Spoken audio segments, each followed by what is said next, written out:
Hello everyone, my name is Brian, but you can call me the Bugler, and today we're going to be breaking down the exotic grenade launcher, the Colony. So let's get started. The Colony's first exotic perk is called Insectoid Robot Grenades. This weapon's grenades are insectoid robots that chase targets down and explode when close to them. The next exotic perk is called Serve the Colony. Insectoid robot grenades quickly repopulate the magazine from reserves while the colony is unequipped. We're going to take a look at Serve the Colony first. If you unequip this weapon when you don't have a full clip but have ammo in your reserves, a timer will start. After about 3 seconds, you'll hear a distinct click, and this means the weapon has been fully reloaded. If you switch weapons before the click takes place and the reload is complete, you will not see any ammo return to your magazine, meaning partial reloads will not happen. Now, since this perk specifies that the ammo will be quickly returned to our magazine, I thought it was fair to do a comparison between this grenade launcher and Behringer's memory, which has a similar perk called Auto-Loading Holster. This perk makes it so when you have the weapon unequipped, it will reload it after a short amount of time. Let's see how this compares with the Colony. When we hear the click indicating a reload has taken place, about 5 seconds have passed. This means that the Colony's version of this perk is in fact quicker. Now let's take a look at the insectoid robots that this grenade launcher fires. When you fire this weapon and the projectile lands, a spider robot will spawn and run in the direction of momentum, similar to a thermite grenade. Now these spicy boys will run along the ground or even up walls for a set distance from where the projectile lands. Let's take a look at that distance next. By using the Darcy sniper rifle, we can measure exactly how far the insectoid robots will travel, and the answer is 30 meters. So if you shoot the grenade launcher at your feet, the robot will travel for 30 meters before exploding, regardless of if tracking has taken place. So even if there is an enemy within the tracking range, the spider will explode after 30 meters of traveling. At that point, any enemy close enough to the explosion will still suffer damage, although at a fallen off rate. Now let's take a look at the tracking capabilities of these insectoid robots. By using the Darcy sniper rifle again, I measure the tracking to be at 10 meters, meaning that any enemy within 10 meters of the robot in any direction will trigger its tracking. The tracking is very severe, meaning that the robots will turn 180 degrees or even run around in circles if the enemy is above them in order to get to them. Even if you're behind where the spider bot lands, if you're the closest enemy within that 10-meter tracking radius, it's going to try and track you down.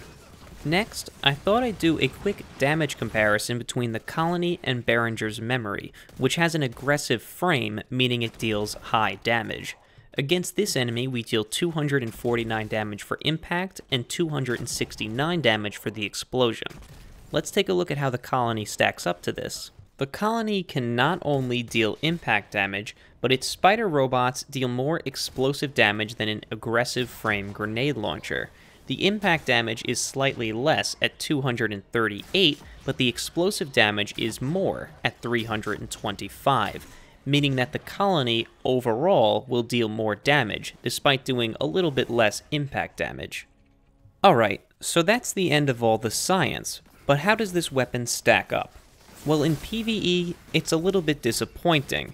This weapon deals decent damage, and it's very cool to use. The spider robots on their own are great fun to just watch run around, especially since you don't really need to aim it. Just whip it out and launch it in the directions of your enemies, and you'll be doing some good damage.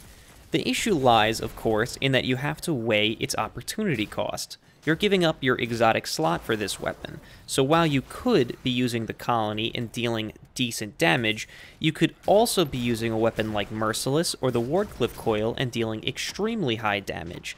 In addition to this, you could just be using any other rocket launcher and be dealing quite a bit of damage as well, while not using that exotic slot. So in PvE, it's a pass unless you're looking to just run around and have fun. PvP, however, is where things get really interesting. In PvP, this thing can be a monster if you're up against enemies that don't know how to deal with it, which we'll get to a little bit later. Because of its ridiculous tracking radius, you can launch this thing without even really seeing your enemies and just letting the robots travel for those 30 meters to hunt down some enemies that you can't see. Because of this, I found it to be an extremely fun weapon to use while also being an effective use of my exotic slot. I need to put emphasis on the usefulness of being able to engage enemies around corners. You can use this to prime enemies before they round corners and finish them off quickly, or you can shoot 2 grenades and kill them before they even know what hit them. And don't forget, this is a heavy weapon that deals energy damage, so it's effective at shutting down supers, especially since you don't even really need to aim it. But of course, that impact damage does help if you're looking to shut the supers down quickly. It'll never shut them down as fast as a rocket launcher would, but it's worth noting how safe you are when using the colony, especially at a distance against these supers. Supers like Golden Gun or even the Hammer of Soul can be engaged from far away and around corners without putting yourself at risk. And now for the downside. This weapon is not as effective if you're fighting enemies that know how to deal with it. First off, the robots can actually be shot and destroyed by enemies, so if they're far enough away and they know what to do, your grenade launcher is effectively useless. The next issue is enemies that are in the air. The robot will not be able to kill this enemy, even though it will explode after it travels for 30 meters. So if an enemy stays in the air long enough, your grenade launcher is also ineffective unless you score that direct hit. And before we wrap up, I just want to mention how I feel about this weapon's aesthetics. And basically, it's a winner in every single category. From how the weapon fires to how it reloads, every time I use this weapon, I'm reminded that it's an exotic. It's really cool that you can see the robot in the chamber when you have ammo, and that when you reload the gun, the magazine is magnetic.